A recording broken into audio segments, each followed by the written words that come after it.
الحمد لله وكفى وسلام على عباده الذين اصطفى أما بعد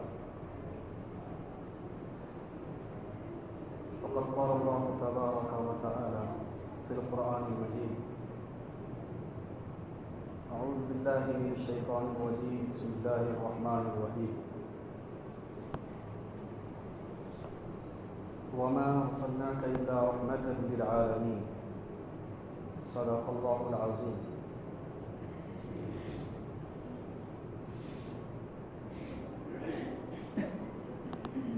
لائق صد احترام اور معزز سامعین مکرم،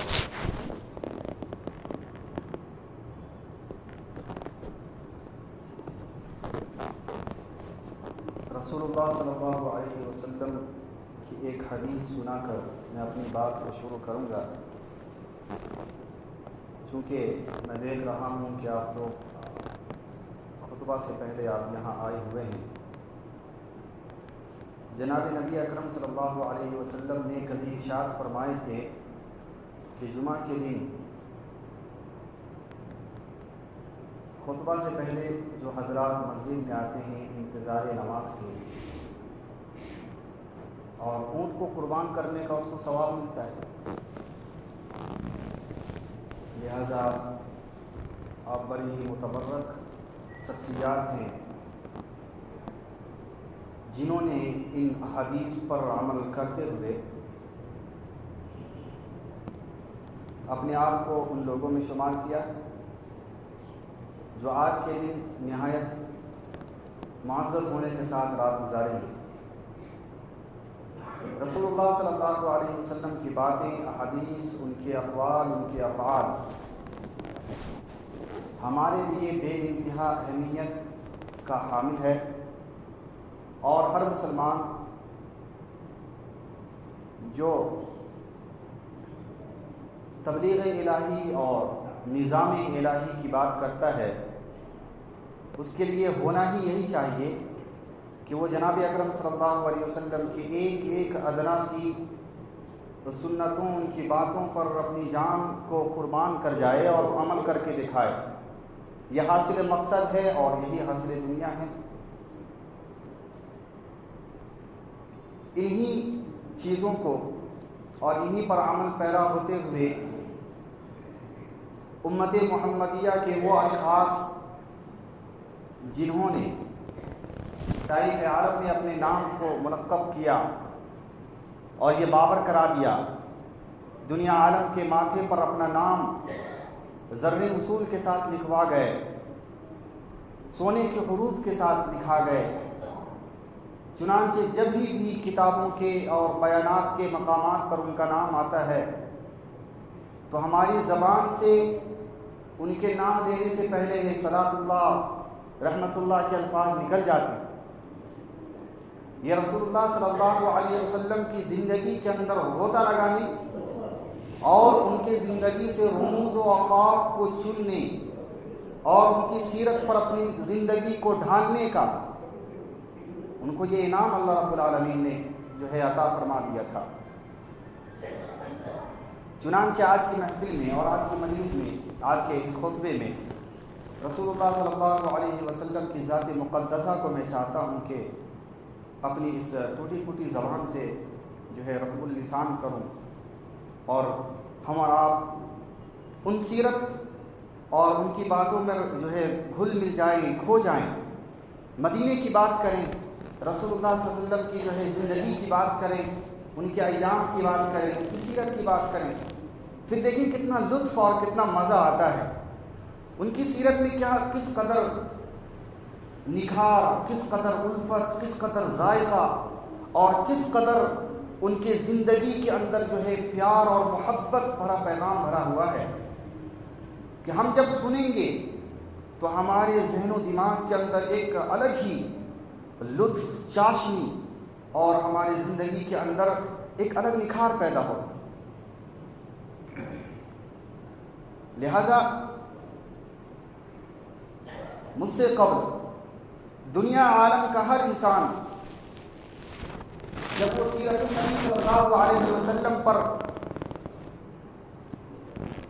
کتابیں لکھتا ہے یا بیانات وغیرہ کرتا ہے تو ایک لفظ ضرور استعمال کرتا ہے قرآنی اصطلاح کے اندر کہ رسول اللہ صلی اللہ علیہ وسلم رحمت للعالمین تھے۔ رحمت للعالمین کا مطلب کیا ہے؟ رحمت للعالمین کسے کہا جاتا ہے؟ یہ لفظ اپنے اندر کس قدر جامعیت رکھتا ہے؟ یہ بتانا کیا چاہتا ہے؟ اس کا لب لباب کیا ہے؟ اس کے اغراض و مقاصد کیا ہیں؟ یہ کس قدر اس جامع شخصیت کے اولو العزم مقاصد کو اجاگر کر رہا ہے؟ اس الفاظ کے اندر جو اللہ نے استعمال کیا ہے، کیا حقیقتاً رسول اللہ صلی اللہ علیہ وسلم کی زندگی کے پورے جوامع کو مجمع اور ایک گلدستہ کی صورت میں پیش امت کے سامنے کر دیا ہے یا نہیں؟ یہ ہمارے سامنے ایک سوال کی صورت میں کہ اللہ نے عالمین کے لیے رحمت کیوں کہا؟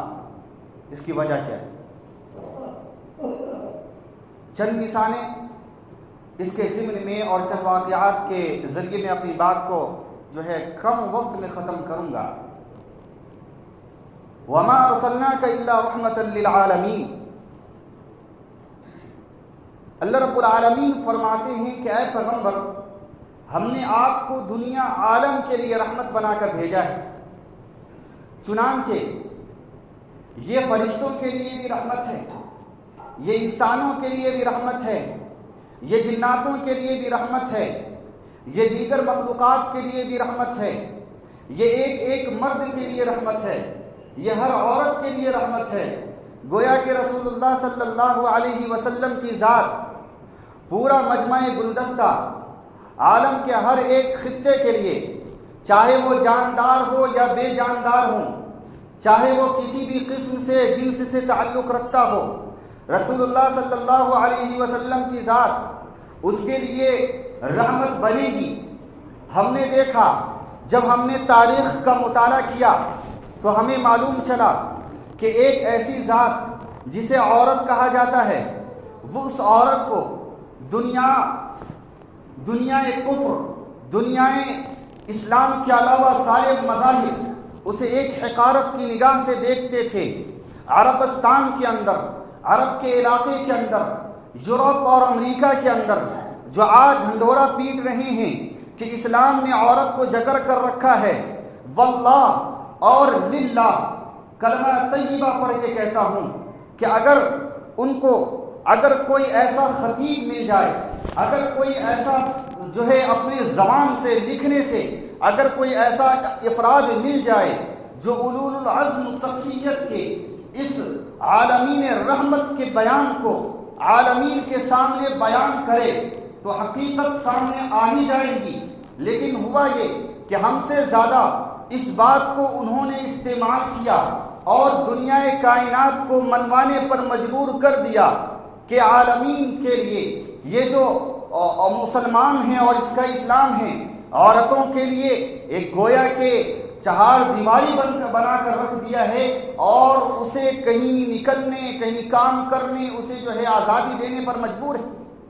میں آپ کو بمانگے دہل کہتا ہوں، جب آپ اس تقریر کو سماعت کر لیں گے تو آپ کے ذہن و دماغ کے اندر یقیناً وہ شمع جلا جاؤں گا کہ جس کی روشنی میں آپ ان ملحدین کو جواب دے سکتے ہیں۔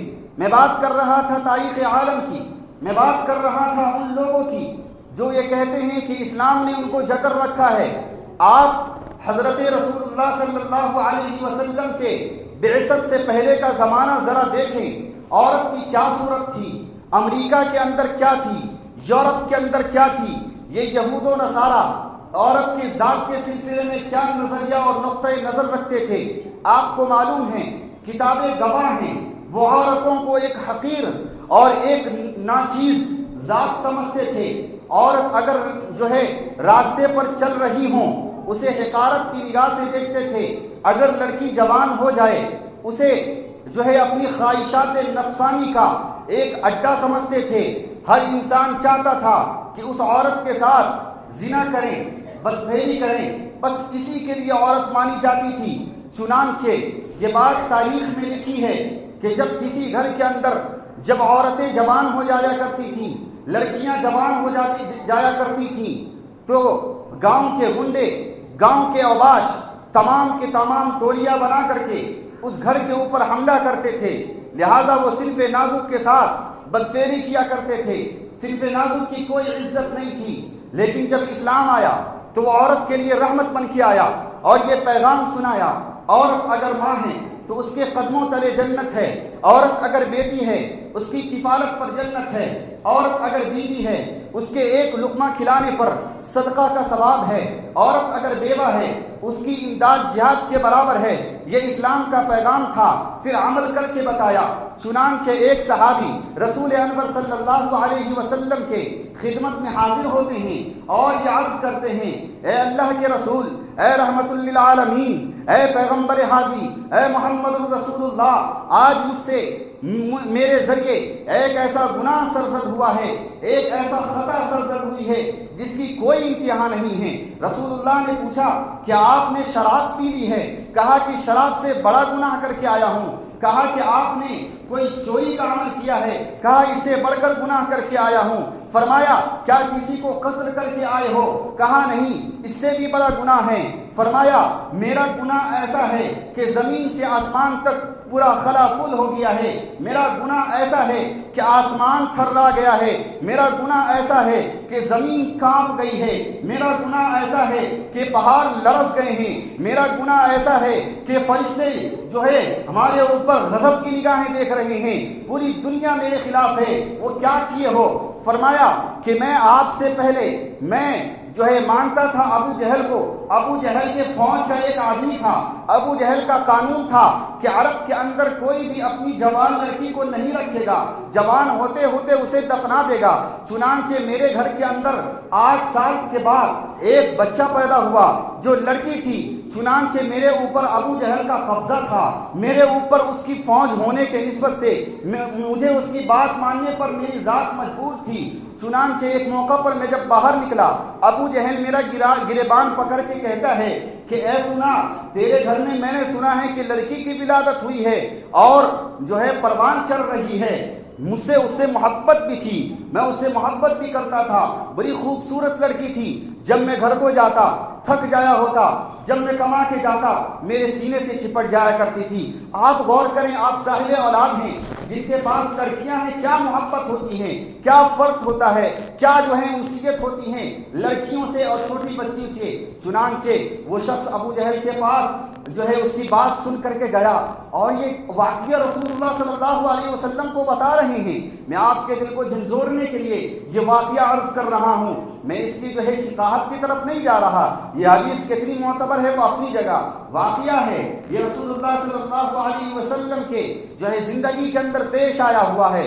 چنانچہ وہ صحابی جب یہ ابو جہل کے تقاریر سے مانوس ہو گیا اور جب اس نے یہ ٹھان لیا کہ چلیں اس لڑکی کا جو ہے اب وہ حشر کریں جو رواج ہے، رواج کے مطابق وہ اپنے گھر گیا۔ گھر جانے کے بعد اہلیہ سے کہتا ہے کہ اسے نہلا دو، سرمے لگا دو، کپڑے اچھے پہنا دو، اس کو اس کے ماموں کے گھر چھوڑ آتے ہیں۔ کیا فرمایا؟ ماموں کے گھر چھوڑ آتے ہیں۔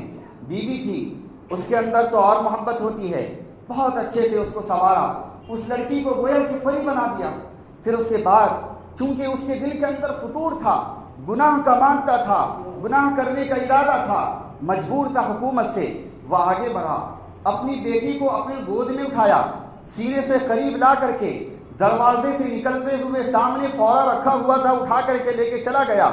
بیوی یہ طاق میں تھی کہ میرے بھائی کے گھر لے کے جایا جا رہا ہے، بیوی یہ طاق میں تھی کہ اس بچی کے ماموں کے گھر پہنچایا جا رہا ہے، وہاں پر پہنچایا جا رہا ہے۔ چنانچہ بیوی تو مانوس تھی، اس شخص کے دل کے اندر برائی تھا، یہ آگے بڑھا، بڑھنے کے بعد یہ جنگل کی طرف چلنے لگا۔ بیوی جو ہے بیٹی جو 6 سال کی عمر کی تھی، اس نے کہا ابو جان یہ راستہ کہاں جاتا ہے؟ یہ آب و بیاباں، یہ جنگلات، یہ جو ہے کھنڈرات، اس کے اندر کون سا جو ہے محلہ آباد ہیں؟ یہاں ہمارے تو رشتہ دار نہیں رہتے، یہاں تو کوئی نہیں رہتا، آپ یہاں آ رہے ہیں۔ چنانچہ اس کے دل کے اندر فطور تھا، اس نے اپنی بیٹی کے جو ہے منہ پہ ایک تماشا مارا، اس کو خاموش کیا، بیچاری تھی، اور آگے بڑھا۔ جب اس مقام پر پہنچا کہ جس مقام پر اس نے اس جو ہے برائی کا ارادہ کیا تھا کہ اس مقام پر اپنی معصوم اور چاند سی بیٹی کو زمین کے اندر درگور شرابور کروں گا۔ اللہ زمین کانپ جاتی ہے۔ اس مقام پر وہ پہنچنے کے بعد اپنے کاندھے سے اپنی بیٹی کو نکال کر کے اتار کر کے زمین کھودتا ہے، اور کون سی زمین کھودتا ہے، اور کون ایسی زمین کھودتا ہے کہ جس کے منتظر اس کی بیٹی تھی وہ زمین کھود رہا ہے، پریشانی اور جو ہے پسینے کے اندر شرابور ہے۔ اسی لمحے جب اس کی معصوم سی بیٹی کی نگاہ اپنے والد پر پڑتی ہے، وہ آگے بڑھتی ہے اور خود اپنے دوپٹے سے اس کام کے اندر جو ہے مشغول ہو جاتی ہے۔ کیا منظر تھا، کیا جو ہے اس موقع کا منظر تھا، ذرا آپ غور کریں کہ وہ معصوم، اس کو کچھ معلوم نہیں تھا کیا ہونے والا ہے، لیکن جب ساری چیزیں مہیا ہو جاتی ہیں پھر اس کے بعد اس شخص کے اندر جو اپنا جذبہ تھا اس جو ہے بروئے کار لاتے ہوئے اس کے اندر اپنی بیٹی کو رکھا۔ اس وقت اس کی چیخ نکلتی، ابو جان کیا میری خطا ہے، میں نے گناہ کیا کیا؟ کیا آپ کے گھر میں پیدا ہونے کی یہی سزا تھی کہ آج مجھے اپنی والدہ سے ایک آخری سلام کرنے کی بھی نوبت نہیں دی گئی؟ کیا یہی میری خطا تھی کہ میں آج جو ہے عورت بن کے آپ کے گھر میں پیدا ہوئی ہوں؟ لیکن ان باتوں کا اس کے اوپر کوئی اثر نہیں پڑا۔ رسول اللہ صلی اللہ علیہ وسلم سن رہے، صحابہ کرام کی بڑا جو ہے جم غفیر تھا، وہ بھی سن رہا ہے، آنکھوں سے اشکیں جاری ہیں۔ رسول اللہ صلی اللہ علیہ وسلم کی جو آنسو موتی کے مانند بہ رہے ہیں، داڑھی مبارک تر ہو چکے ہیں، اس کی بات سن رہے ہیں، اور وہ دیوانہ اپنے گناہوں کا اقرار کرتے ہوئے رسول معظم رحمت للعالمین کے سامنے فریاد کر رہا ہے کہ شاید آج میں اپنی باتوں کو کہہ سناؤں۔ وجہ اس کی یہ تھی 40 دن ہو چکے تھے، ہر دن وہ اس کی معصوم سی لڑکی اس کے خوابوں میں آ کر یہ ٹارچر کرتی تھی۔ کل کو جب آپ میدان محشر کے اندر ہوں گے، کل کو جب آپ حشر کے میدان میں ہوں گے، رسول اللہ کی عدالت ہوں گی، میرا ہاتھ ہوگا، آپ کا گریبان ہوگا، اس وقت پوچھوں گی کہ میرا جو ہے جرم کیا تھا۔ یہ بات تھی جو ہے وہ اپنے اندر سے نکال نہیں پا رہے تھے، اور پوری دنیا کا رحمت نبی معظم اس وقت حاضر خدمت تھے۔ اس کے سامنے جا کر کے واقعہ جو بیان کیا، کیا دلسوز واقعہ ہے۔ رسول اللہ صلی اللہ علیہ وسلم نے فرمایا کہ اپنی بات کو اختصاص کرتا ہوں چونکہ وقت ہوا، فرمایا کہ میں رحمت ہوں، پوری دنیا کو معلوم ہے اللہ رب العالمین نے رحمت بنا کے بھیجا ہے، میں آپ کی بخشش کے لیے اللہ رب العالمین سے فریاد کر دوں گا، آپ اس کے لیے مطمئن رہیں۔ لیکن جو آپ نے واقعہ سنایا ہے کہ جب آپ کی لڑکی آپ سے فریاد کر رہی تھی، اس وقت آپ کی زبانیں گم تھی، آپ کی محبت کے اندر جو ہے وہ اچھال نہیں مارا، آپ کے ہاتھ کیوں نہیں رک گئے، آپ ایسا کرنے پر مجبور کیسے ہو گئے؟ لہٰذا کچھ دن کے لیے میری نظروں سے آپ غائب رہو، ایک وقت متعین آئے گا جب اللہ رب العالمین کی طرف سے احکام نازل ہوں گے آپ کی بخشش کے۔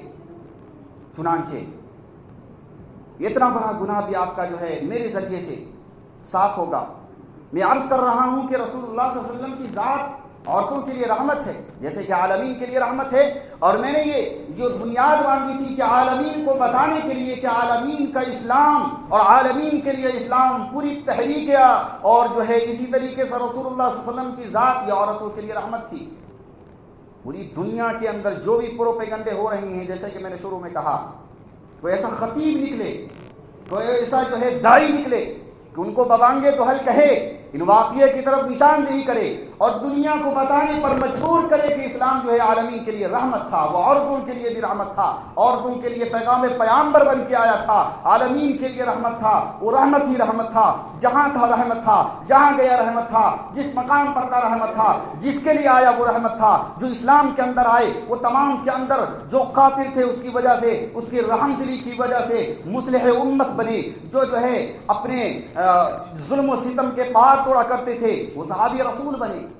یہ رحمت کا ایک گوشہ تھا جو دنیا کے اندر کام کر رہا تھا، اور یہ وہی رحمت ہے جو ہم سب اور آپ مسلمان ہیں۔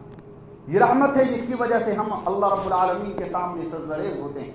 یہ اسی کی رحمت کا ثمرہ ہے جس کی وجہ سے آپ کے سروں پر ٹوپی ہے، اور یہ اسی کا ثمرہ ہے کہ آج اسلام کو 1450 برس ہو گئے، لیکن بفضل کریم ایک لفظ ایک نقطہ اسلام کے اندر کوئی تبدیلی نہیں ہوئی. جو رسول اللہ کا پیغام تھا وہ پیغام آج ہمارے سامنے ہے. جو رسول اللہ کی سیرت تھی بغیر کسی تبدیلی کا آج ہمارے سامنے ہے. یہ اس کی رحمت ہے, اس کے علاوہ کچھ نہیں. امام بخاری کی بخاری نبی کی رحمت ہے. امام مسلم کی مسلم شریف رسول اللہ صلی اللہ علیہ وسلم کی جو ہے رحمت ہے. امام داؤد کی داؤد شریف رسول اللہ کی رحمت ہے. امام اعظم ابو حنیفہ کی فقاہت نبی کی رحمت ہے. امام شافعی رحمت اللہ علیہ کی ورع اور تقوی نبی کی رحمت ہے. مجدد الف ثانی کا حکومتوں اور اکبری دور کے ظالموں طاغیوں باغیوں کو للکارنا نبی کی رحمت تھی. اور یہ سن لو, حضرت مولانا الیاس رحمت اللہ علیہ کی تبلیغ یہ نبی کی رحمت ہے.